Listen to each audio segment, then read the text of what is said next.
Dr. Deans has joined us today, and I'll open this mini interview by saying how really surprised I was to learn that $20 trillion, a number I can't even grasp, will be inherited over just the next 10 years. Are families prepared for this? I don't think families are prepared at all. I think we're going to see just a tremendous number of families in chaos and disarray. In fact, the number of people writing wills is going down precisely at the moment in time when more money is flowing and being inherited. So I think we're in the midst of a major crisis. Your book, Willing Wisdom, addresses this predicament in a unique and interesting conversational style. This is actually your second book dealing with the transfer of family wealth. What's your fascination? This is it's a complex subject. There's no easy answer. I'm fascinated and intrigued by the complexity. So, once your interest peaked and you decided to tell your story, how long did it take you to actually write the book? The writing was relatively quick. I wrote Willing Wisdom in 18 months, but I thought about it for 7 years. Isn't the will simply about dividing money between family members? Well, this is probably the most controversial part of the book, and I think not. I think when kids understand that the gift of hard work, that's a far more valuable gift than the money. Money is a responsibility. Inherited wealth is a huge responsibility, and for some people it's a huge burden. So I think the real gift is the gift of loving the work that you do. It's part of the message that I share. Well, Willing Wisdom is certainly not your typical book on estate planning. Why use Vegas as your backdrop? Well, I think, Vegas represents everything that proper estate planning isn't. I mean, Vegas is about fast money, beating the odds, luck, a lack of planning. It's fun, it's impetuous. And estate planning is everything the opposite of that. It's good planning. So I thought, Vegas is where people go when they've inherited a lot of money quickly.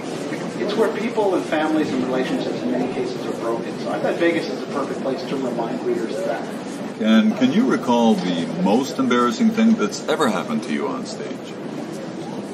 My most embarrassing moment, probably 7 years ago in my first year on the speaking circuit. I was speaking in front of 500 people, and my cell phone went off. That would be the most embarrassing moment. Although I did give a speech with my fly down. That's probably the most embarrassing. Oh, how many U.S. states have you not spoken in? Wyoming, New Mexico, and Montana. Three U.S. states. Okay, you were born in Canada, got your PhD in England, and you speak in the U.S. Where's home? United Airlines. So, after doing hundreds of speeches over the last few years, describe the toughest question you've ever had to deal with from your audiences. Toughest question. I had a woman once who asked whether or not she should leave her money to her children.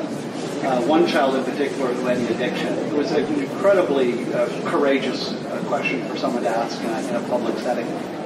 You keep a pretty busy schedule and frequently travel.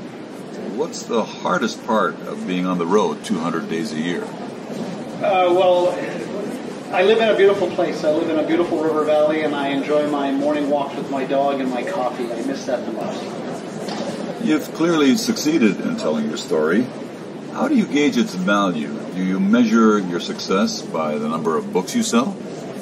Well, I do. I think a book, the number of copies sold, is a kind of a scorecard. It's a measurement. If the book is being sold, it's being read. If it's being read, it's probably changing lives. So it's my scorecard. Yes. What's the nicest hotel you've ever stayed in? Nicest hotel would be the Big Island in Hawaii, the Fairmont. Beautiful. Suppose you weren't an author and a speaker. What would you be? I think I'd be a university professor. I think I'd be teaching entrepreneurship in an MBA course. Favorite book? My favorite book would be Capitalism, Socialism, and Democracy by Joseph Schumpeter. And favorite movie? Sophie's Choice. Greatest actress is Meryl Streep, and it's a great family movie. It's an unspeakable choice, and it's exactly what people are having to do when they decide on how to divide their wealth. Dr. Deans, it's been a real pleasure. I know you don't grant a lot of media interviews, so we really appreciate you taking the time to speak with us today. I've read both your books, and they're fantastic. Thanks again for doing this.